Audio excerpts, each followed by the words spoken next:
अस्सलाम वालेकुम dear BSc students, government degree college for women Karor Pacca. आज जो टॉपिक हम स्टार्ट करने जा रहे हैं वो है कैपेसिटी ऑफ सफीरिकल कैपेसिटर। सबसे पहले आप इसकी डायग्राम देखें। This is the spherical, this diagram is in spherical shape. This diagram is in spherical shape. यहाँ पे देखिए spherical capacitors, capacity of spherical capacitor के बारे में हम स्टडी करेंगे। यहाँ पे देखिए कैपेसिटी में spherical capacitor consist of two oppositely charge concentric. Spherical capacitor consist of two oppositely charge concentric spherical shell of radius a and b. यहाँ पे हमारे पास एक सफीरिकल कैपेसिटर है जो कि सफीरिकल capacitor consist of spherical capacitor consist of two oppositely charged positive and negative two oppositely charged concentric sphere A and concentric sphere B of radii A and B. Potential difference, we consider a Gaussian surface in the form of spherical shell of radius r. अब देखिए हमारे पास एक गाजियन surface है, ठीक है, वो भी हमारे पास है Gaussian surface in the form of spherical shell की फॉर्म में है जिसका रेडियस आर है। Around inner positively charge sphere apply Gauss law. हमारे पास थ्री कंसेंट्रिक। फर्स्ट हमारे पास ए रेडियस इसका ए है, कंसेप्ट फर्स्ट सफीरिकल शेल है जिसका रेडियस ए है, पॉजिटिव चार्ज है। सेकंड हमारे पास गाजियन सरफेस, ठीक है। थर्ड हम यहाँ पे हमारे पास एक सफीरिकल शेल है जिसके अंदर आप यहाँ नेगेटिव चार्ज देख रहे हैं, वो सेकंड गाजियन कंसेंट्रिक सफीरिकल शेल है, क्योंकि हमारे पास यहाँ पे टू अपोजिटली चार्ज सफीरिकल शेल है जिनका रेडियस ए और बी है, और इसके सेंटर में हमारे पास गाजियन सरफेस है जिसका रेडियस आर है, ठीक है। हमारे पास टू कंसेंट्रिक सफीरिकल शेल है जिनका रेडियस ए और बी है। एक हमारे पास गाजियन सरफेस है जो सेंटर में आपको दिखाई, ये भी सफीरिकल फॉर्म में है। इस तरह से इसको हमने सेट किया हुआ है। First its radius is a, second its radius is b, and third Gaussian surface is radius is r. Now we apply Gauss law. Equation shows that E is dot dA is equal to Q over epsilon naught. This is equation 1. As E and dA are along radial line. ये यहाँ पे देखिए E and dA are parallel to each other, are along radial line. So E and dA parallel to each other. ठीक है, we write this is as E parallel to dA, and theta is equal to 0 because E and dA are parallel to each other. So equation is like that. E dA integral form is equal to Q और epsilon naught. EA integral sign हम यहाँ पे ख़त्म करेंगे। EDA यहाँ पे EDA हमारे पास है, EDA हमने ख़त्म, DA इंटीग्रल साइन से ख़त्म हुआ। यहाँ पे हमारे पास EA सिंपल आ जाएगा, Q और epsilon naught. Now E is equal to 1/4 pi epsilon naught Q और R square. This is the value of E। Now V is equal to minus B to A, क्योंकि हमने B to A देखिए, B greater than A, B is greater than A. These are two concentric spherical shell. Their radius is A and B. So we start from B to A. E dot dr. B to A. E dot dr. So V is equal to minus B to A. 1/4 पे epsilon Q और R square. This is the value of E. मैंने जैसे कि आपको पहले बताया था, E is equal to 1/4 पे epsilon Q और R square. We put the value of E in this equation. E, ठीक है, ये हमारे पास E है, यहाँ पे हमने इसकी वैल्यू पुट की। R dot R, you know that R dot R is equal to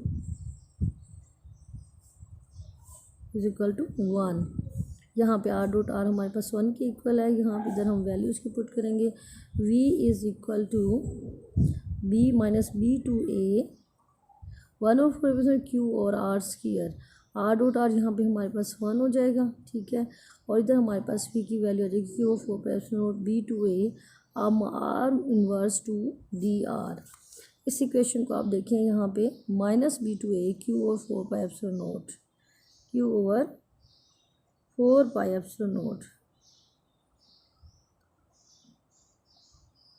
be to A 1/r square 1 D R. यहाँ पे आर डॉट आर हमारे पास 1 के इक्वल है। नेक्स्ट इक्वेशन में हम देखें is equal to minus Q और 4 B to A R inverse D R. मज़ीद इसको हम सॉर्ट आउट करेंगे। क्यू और 4 B to A 1/r square D R and is equal to Q और 4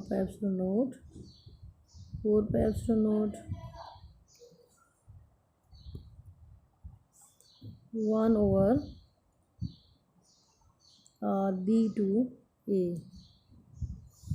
b to a and that is the final minus positive q over 4 1/r b to a।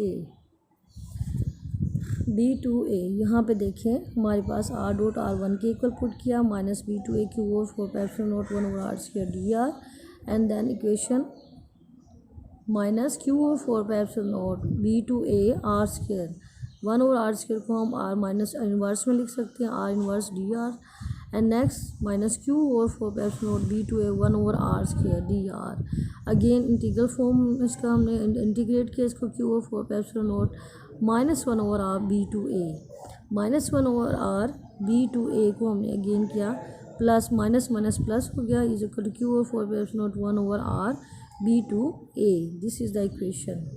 v is equal to यहाँ पे हमने e की value put की थी इस equation में e की वैल्यू पुट की थी। यहाँ पे हमने इसकी 1 वैल्यू पुट की। v is equal to minus Q और 4 minus R square D R. Degrade किया हमने इसको v is equal to minus Q और 4 minus 1/r B to A minus sign ख़त्म हुआ is equal to positive sign Q और 4 1/r B to A. Now the equation is v is equal to Q और 4 1/a minus 1/b। इस equation को हम इस तरह से राइट कर सकते हैं। This is the equation 2। v is equal to Q और 4 b minus a b and c is equal to Q और 4 क्यू बाय v टेंशन। यहाँ पे हमारे पास देखें v की वैल्यू है क्यू और 4 b minus a by A B. ये वैल्यू हम इस इक्वेशन में पुट करेंगे and c is equal to that is c is equal to Q over Q by 4 b minus a B. Q से cancel. यहाँ पे हमारे पास सिंपल इसकी सी की वैल्यू आएगी 4 ए बी माइनस ए। ये सारी वैल्यू ऊपर चली जाएगी, ठीक है। This is the equation. Putting value of v from equation 2 c is equal to Q से कैंसिल एंड 4 ए बी। ये 4 ए बी जस्ट को कंप्लीट ये वैल्यू हमारे पास ऊपर आ जाएगी एंड b माइनस नीचे and this is the equation c is equal to 4 A B minus A. This is third equation. If space between two sphere is filled with dielectric insulator of relative permittivity epsilon r, then equation 3 becomes equation 3 c is equal to 4 pi epsilon naught a b b minus a, यहाँ पे just हम increment करेंगे epsilon r का। And this shows the relative permittivity of this shows the presence of dielectric या insulator की presence को show करेगा। Since epsilon r greater than 1 so we conclude that the capacitance increase in the presence of dielectric और insulating medium। अब हम compare करेंगे comparisons of capacitance of isolated sphere and concentric sphere। equation 3 can be written as C is equal to that, this is the equation 3, C is equal to 4 pi epsilon naught A B B minus A, यहाँ पे हमने right किया C is equal to 4 pi epsilon naught A को हमने बाहर लिया है तो हमारे पास के ब्रैकेट में वैल्यू है B minus A, so C is equal to capacity of isolated sphere of radius A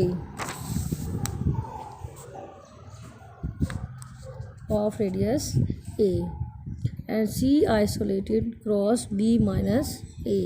ये हमारे पास कैपेसिटी होगी आइसोलेटेड स्फीयर की जिसका रेडियस A है। सो B over B minus A greater than 1 and C is greater than capacitance is greater than capacitance of isolated sphere. capacity of concentric sphere is greater than that of isolated sphere। This equation shows that capacity C is greater than the capacity of concentric sphere is greater than that of isolated sphere।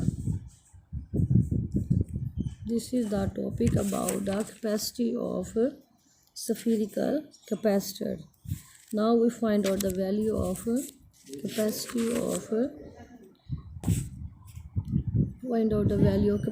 of spherical capacitor। And next topic हमारा है capacity of cylindrical capacitor के बारे में जो हम कल करेंगे। Capacity of cylindrical capacitor A B, इसको कम्प्लीटली हमने कल करना है। आज जो हम नेक्स्ट पेपर स्टार्ट करें वो है पेपर ए के बारे में हम स्टडी करना चाहेंगे। पेपर ए में देखें हम ये टॉपिक कर चुके हैं vector analysis, particle dynamics, work power and energy, system of particles, कुलियन, rotational dynamics, gravitation, special theory of relativity. जैसा कि आपको पहले बताया था कि आपने पेपर ए कंप्लीट किया हुआ है तो पेपर ए में वेक्टर एनालिसिस का फर्स्ट चैप्टर है। अगर आप लोगों को ये तैयार है तो आप इसमें से टेस्ट मुझे दे सकते हैं ताकि आप इजीली पेपर ए और बी की रिवीजन कर सकें और इनके अच्छे से प्रिपरेशन कर सकें। तो आज का जो आपका टेस्ट है वो है, टॉपिक्स आप देखते जाएं, ये सारे टॉपिक्स आपके फर्स्ट चैप्टर में हैं। चैप्टर जो आप वेक्टर एनालिसिस है, वेक्टर एनालिसिस में आप स्केलर ट्रिपल प्रोडक्ट कर सकते हैं। एक स्केलर ट्रिपल प्रोडक्ट आपका टॉपिक है टेस्ट के हवाले से। एंड डिफाइन लाइन इंटीग्रल को डिफाइन करें। And divergence of vector field को कंप्लीट डिफाइन करें, इसकी डायग्राम ड्रा करें, इसकी मैथमेटिकल फॉर्म कम्प्लीटली आप डिफाइन करें। ये बहुत इंपॉर्टेंट चैप्टर है। इसमें देखिए आपका गास थ्योरम भी है, ठीक है, कर्ल ऑफ वेक्टर फील्ड भी है, इसमें आपका area place parallel to vector field, ये बहुत इंपॉर्टेंट है। नेक्स्ट देखें ये आपके पास स्टोक थ्योरम स्टार्ट हो रहा है, ये बहुत इंपॉर्टेंट चैप्टर है, इसको अच्छे तरीके से तैयार करें और आप मुझे मैसेज करके इसका टेस्ट ले सकते हैं। नेक्स्ट कल आप इंशाल्लाह आप इसकी एग्जांपल्स प्रॉब्लम्स ये कम्प्लीटली तैयार करें और फिर आप इसका टेस्ट मुझसे ले लें। ठीक है स्टूडेंट्स, अगर आपको पेपर ए बी और सी के जितने हमने चैप्टर्स किए हैं उससे रिलेटेड आपको कोई भी प्रॉब्लम है तो आप मुझे बता सकती हैं। ठीक है, पेपर सी के 2 चैप्टर जो हम कंप्लीट कर चुके हैं, चैप्टर नंबर 1 जो है electric field and chapter 2 electric potential से रिलेटेड है। इलेक्ट्रिक फील्ड और इलेक्ट्रिक पोटेंशियल इनकी भी रिवीजन साथ साथ करें ताकि आप जो नेक्स्ट टॉपिक आप कर रहे हैं वो आपको इजीली समझ आ जाए। ये इलेक्ट्रिक फील्ड का कंप्लीट ये टॉपिक है, ये हम कर चुके हैं। इसको अच्छी तरीके से आप इसकी रिवीजन करें ताकि आप इसको अच्छे तरीके से सॉर्ट आउट कर सकें और नेक्स्ट टॉपिक्स को आप अंडरस्टैंड कर सकें।